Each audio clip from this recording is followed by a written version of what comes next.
Hello and welcome to BANTER, the official podcast of the American Enterprise Institute. I'm Phoebe Keller, the head of AEI's media department, and I'm here with AEI President Robert Doar. We'll be your BANTER co-hosts. Each week, we'll take you inside our think tank for conversations with leading policymakers and thinkers about today's pressing policy issues. Thanks for tuning in. Joining us on BANTER today is John Bailey, who's a senior fellow with us at AEI, where he studies artificial intelligence, including how AI applies to education and broadband expansion. And before joining us at AEI, he was a special assistant to the president for domestic policy. He previously worked as the deputy policy director to the U.S. Secretary of Commerce and served as the director of educational technology at the Department of Education. Thanks for joining us, John. Oh my gosh, thanks for having me. It's great to have John. You know, artificial intelligence and real intelligence. See, he has real intelligence. He's got them both. Well, the artificial part, he can tell us about what it is. But in the sort of the community of AEI, John is thought of as both really intelligent and also really charming and nice and friendly and wonderful to have around. So it's great to have him. Mm-hmm. And he does have this interesting intersection between technology and education. And artificial intelligence is right in there. So let's get right into it, John. Is this something to be frightened of? I think it's something to be excited about. Maybe a little bit of frightened. It's a pretty transformative moment. Experiencing this wave of artificial intelligence feels like it did back and you're talking about ChatGPT and Bard and That's right. and Microsoft jumping ahead of Google and Google having an emergency board meeting to deal with this new competition. Right. You're going to tell us all about that. That's right. This is this type of artificial intelligence called a large language model. And what it is are these artificial intelligence systems that are trained on an enormous volume of text. Pretty much every book that's ever been written, including yours, Robert. Yeah. Most of the internet, One. all of Wikipedia. And then what's amazing about this is that the AI systems are trained to detect patterns in speech. And so it delivers results that feel very human-like. It sounds very human. And as a result, it's kind of completely transformed the way that you interact with this. And that's why it's called a chat, because you chat with it. And you chat with it for Chat Bing, ChatGPT, and then Google's version is called Bard. But it's a pretty magical moment when you start working and using some of these tools. And are they, I confess, I have not actually used one. I don't have the application on my computer. But are they widely available? Can people buy them? And it's out there right now. When OpenAI released ChatGPT, it became the fastest adopted technology in history. So it got to millions of users in a matter of days that took Instagram almost a year to get to. And that's why this is spreading so quickly, is because it's all web-based. And then also all these big companies are beginning to embed these products inside of their other products. So Microsoft will start putting some of these AI capabilities into Microsoft Office. Google announced that they'll start rolling this out through their Office suites. Then also you're just having hundreds of companies use these technologies to develop new products, new services. And I always wonder, so when you say they're adopting and using these products that are either by OpenAI, which is one company, which is heavily owned by Microsoft, or was it heavily invested? That's right. They have a partnership with Microsoft. So just one quick question. Does that immediately mean dollars are flowing to Microsoft and them in big ways? They're making money hand over fist. Well, Microsoft is spending a lot of money to get this technology, and so is Google. And that's also unique at this moment. They're finally earning back some of that investment now? Is that what's happening?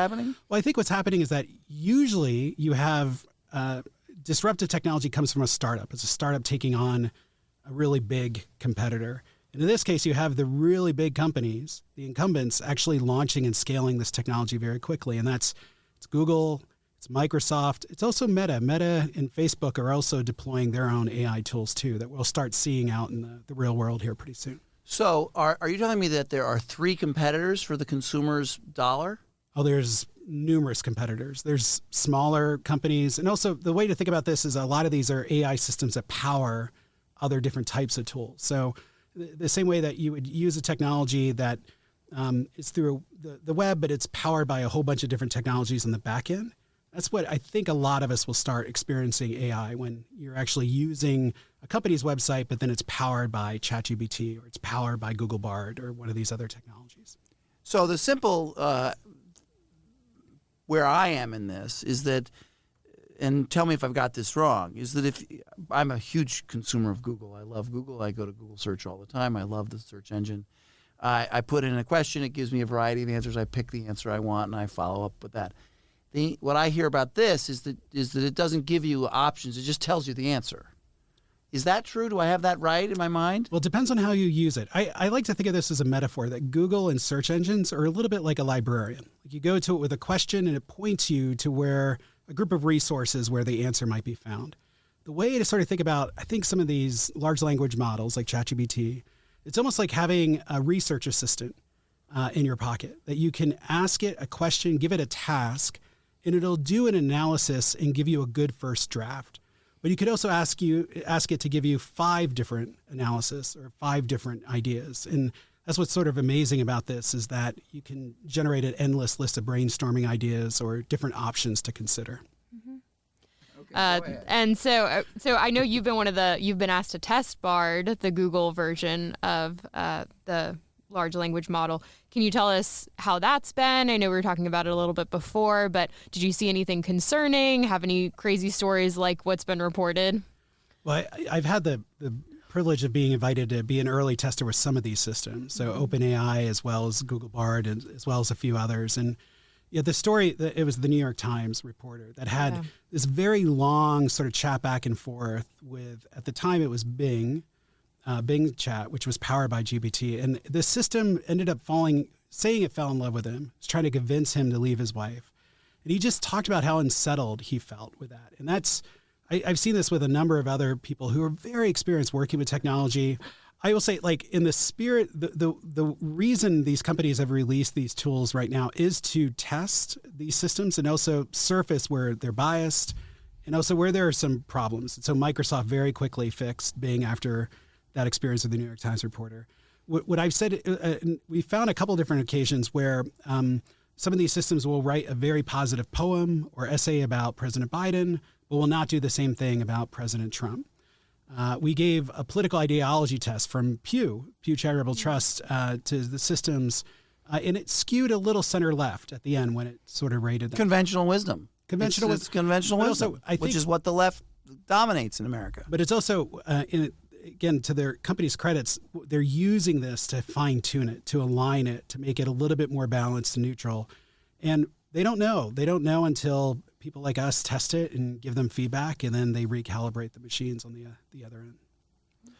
So you're saying that you could be a student and you could ask this a question about some public policy issue in the United States, and the answer that it would give back would be more likely to be unbiased and fair than them asking the same question to, 80% of professors at major universities in America? It's a good question. I think it depends on how you ask the question. I think the strengths and weaknesses of all these systems is that what you get out on the other side depends a little bit on the type of prompt. They call this a text prompt, and how you construct that and what you ask for.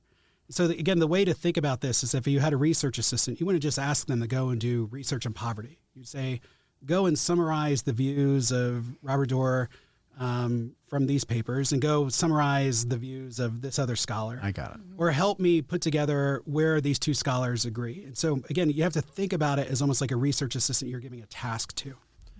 So why did Elon Musk and various other luminaries in the tech world write a letter saying pause? Well, I think there's enormous fears about where this technology goes. First of all, it's capable of generating incredible misinformation that's very persuasive. And we're seeing this in the text realm, but you were seeing it also in the text to image. There are a bunch of these systems called Midjourney, Stable Diffusion, where you could give it a prompt and it can create something that looks like a realistic photograph of President Trump being arrested.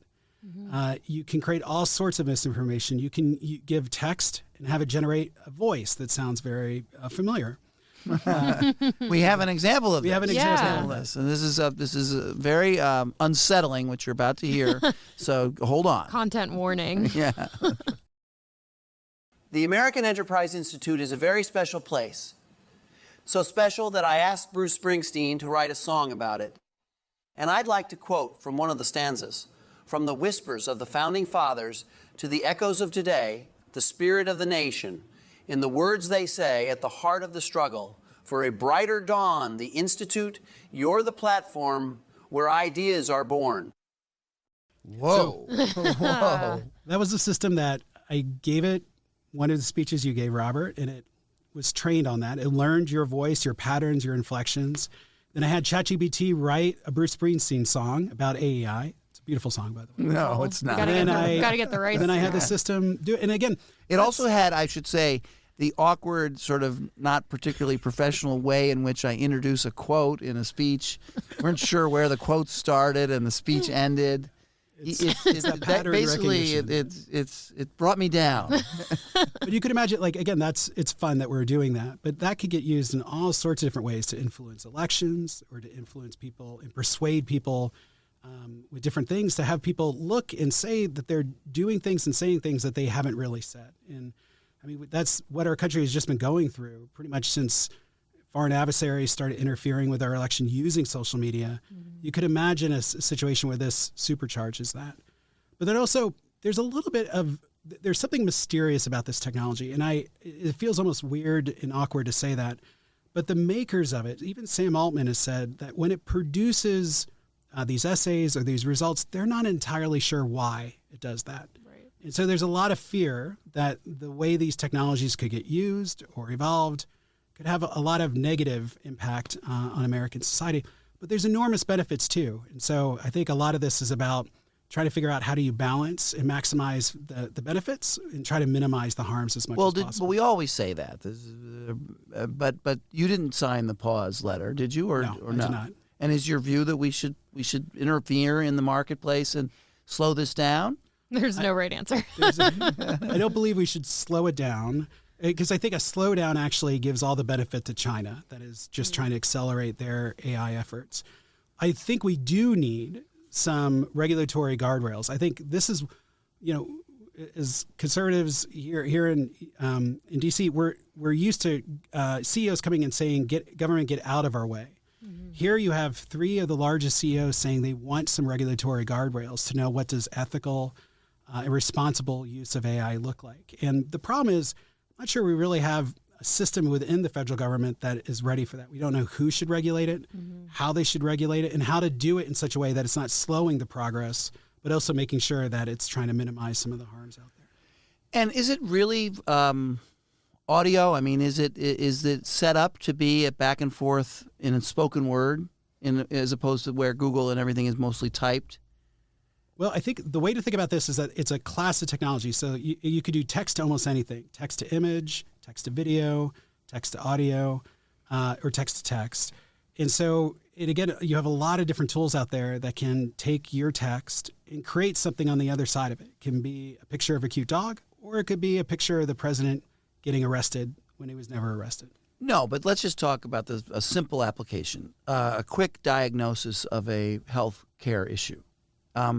Can someone pick this up, say to it, "I had a fever of 100, I have a sore throat, and I'm getting a little chills at night. What do I do?" And will the thing immediately say back to me? And maybe we already do that, and I just didn't know this. Well, we do that a little bit with Google. Yeah. We use people turn to Dr. Google all the time. All the time already.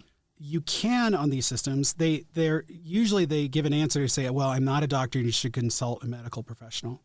Where these systems are really good, though, and I found Google Bard to be very good at this, and same thing with ChatGPT, is we've all gone through something where you get a blood test back or radiology report, and often it's incoherent. It's a bunch of different numbers that make sense to doctors but don't make sense to you. You give it to one of these systems and ask, "Help me understand that," and all of a sudden it gives you a real English translation of what is in the report. And again, it doesn't take the place of the doctor. It just makes you a little smarter for when you go into the doctor. But do you scan it into your computer and it'll just read it off the scan? Yeah, everyone has electronic medical records, and you get it as a PDF. You just cut and paste it into it. Wow. But to give you a sense, like why I think Google is holding back in some ways, they have a large language model that was trained for medical issues, and it just passed the medical licensing practice exam. And that's the first time in history we've had an AI system be able to sort of pass that. So I think that's why all this is directional. That yes, it has shortcomings. Yes, it has limitations. But that wouldn't make them hold back. They passed the exam. Now they're ready to bring it to market.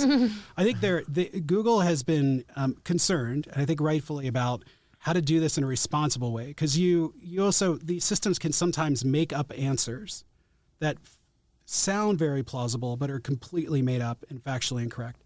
Now, that's okay when it's a Bruce Springsteen song or when it's a bio about John Bailey. It's not good when it's a medical diagnosis or interpreting. And so the system, again, the companies are all trying to calibrate this and try to figure out what's the right pace at releasing this. What are a few specific applications that you're the most excited about? I'm finding new applications every single day. It is an amazing smart tutor. You can ask it. We've been doing demos lately where you can ask it to give you a tutorial on fractions if you're a struggling sixth grader. It'll give you an examples. But let's say you're a boy and you don't really understand the examples. Just give me the examples using sports metaphors. It'll just do sports metaphors. Then you could ask it to do the same thing, but just use songs from Taylor Swift. And it'll give it. So all of a sudden we have something that can adapt to a child's interests, as well as giving them sort of the academic lessons at their own pace. It does an amazing job with structuring data. You can give it raw Excel data and ask it to do an analysis on that. So for all of us that have ever encountered these complicated data sets, you usually have to write formulas in Excel and do complicated programming. Now all of a sudden you can engage with it and work with the data just using English language. So sticking with education, I mean, is it in use now in K-12 education now? How's it showing up in education now? My kids are all grown. Maybe you know something I don't know, but I mean, what's happening? Is it already being adopted in education spheres? Yeah, it's a mixed picture in K-12 schools right now. You have some students that are using it to write their essays, so there's a cheating aspect to this, and schools are trying to stay ahead of it with plagiarism. Some teachers are using it just to take advantage of its abilities to do lesson planning and all this sort of tedious tasks that keep teachers from actually working with kids. It can do that very quickly and very efficiently. And then also we're seeing new tools that are using these technologies in their own platform. So like Sal Khan has had this amazing tutoring platform for the better part of the last decade. He has been experimenting with ChatGPT. Sal Khan. Yeah. Has been experimenting with ChatGPT to create a Khan virtual assistant that is a little bit of a tutor. Duolingo, which helps people learn foreign languages, is deploying this as a way of creating a little smart assistant to help with learning foreign languages. So I think we're going to see it in a lot of other education systems and applications, but we might be on the cusp of having personalized learning in a way that we never did in decades before. Which could be a huge advantage. Could be great. I mean, could get people to learn to read better and learn to do fractions better than they have, and so there's a lot of potential there. So you're net on the net sort of negative or positive. You're positive. I'm on net positive. I do think there are some concerns. This misinformation we were talking about, the way foreign adversaries could use this to interfere with an election. I do worry about that. I worry about different types of biases, but also I think the only way you can fix some of those rough edges is by testing it and getting out into the hands of users like ourselves, that we can give feedback to the companies and then they can recalibrate. Do you foresee any way to say if there is a doctored photo or audio, how will we be able to tell? It's a great question. OpenAI has been trying to address this, and they're experimenting with digital watermarks that could be interpreted by other systems. But honestly, I looking at some of the text to image or Robert's voice, if you really listen to that recording, you would say it sounds like Robert, but not entirely. And that's what I really worry about, is that I think for a lot of people, this is all going to sound pretty persuasive, or it's going to look persuasive. And you're saying I'm persuasive. I like it. You're very persuasive, especially persuasive to some people. I don't know. Chat Robert. That Robot Robert. This may be a very naive question. I think I've revealed my naivete about this. I've heard about it, I've read about it theoretically, but I've not had time to actually experiment with it and get into it deep. But one of the things that I like about the search engine and Google, and the analogy you used is a library, is that for a researcher, you always know who the source is for each particular fact. And that allows you to make sure that you are providing the appropriate citations for the work you're doing. I mean, in these various requests that you make of this application, can you say, give me this answer, but I want everything you give me properly cited to the original source? Can it do that? ChatGPT can. Bing does. Bing gives source citations, and you can also direct Bing to an actual source. So one of the ways I've used it in the past is, we have these Federal Register notices that are very lengthy as a part of a role exercise. You could give it to Bing and say, read this, and then summarize it, and also pull out all the questions from it. That's not going out. It's actually using the actual document. It's analyzing it, and it's coming up with the questions that were asked in it. Yeah, but go back to that. That's an important point in the education, the cheating paper thing. If you say, do not give me anything that doesn't have the proper citation, that does make it harder to give you something. Makes it much harder. That's phony. I mean, you describe this business of, well, you could put a phony face up and a phony name, but then of course they'd have a phony citation. I guess you just sort of make it up. Well, and there's been cases where early I was getting one of the systems to try to just draft a Supreme Court amicus brief, and it made up cases, and it made up the site. So it had citations. Yeah. But they were completely made up. And again, that's part of what, again, has held Google and some of these other companies back, is that they don't want to release something where, again, it makes it look like it's really hard to tell what's real and what's made up. Well, one of our scholars tweeted that he had asked he was playing with it too, and he'd asked it to give him, examples of his work. And it gave him 3 things he'd never written. That's right. Which, of course, we'd like him to write a little more so we could have a few more things to cite. That'd be good. I think the newer systems are getting a little bit better at minimizing that. They're not 100%, but it's still it's getting better. Every iteration seems to be getting a little bit better at that. Okay, so last question, a little bit different than this, because we've been talking about this new application and we wanted to bring you in to get your view on this right away, although we're weeks behind, but we're catching up. We recognize that here at Banter, but of course we're the thoughtful. We take time to get it right. But I was going to ask you about the technology companies and China and Apple. And because you are someone who pays attention to the technology industry, and Tim Cook was in China recently, along with some other major CEOs. He's very prominently quoted as saying how happy he was to be back in China. Is Apple, for one, and are other technology companies that have had a very big involvement in partnering with China in a variety of ways, and Chinese entities. Do you see a pullback there? Do they realize how fraught our relationship with China is, and actually some of our foreign policy scholars would say dangerous? Are you sensing a new tone among your technology executives that you know? Yeah, I am. I think for a couple different reasons. One is the COVID disruptions, especially in the supply chain, showed how just relying on China for suppliers is an enormous vulnerability, because as COVID cases are going through, factories were getting shut, and it just was hurting a ton of American companies.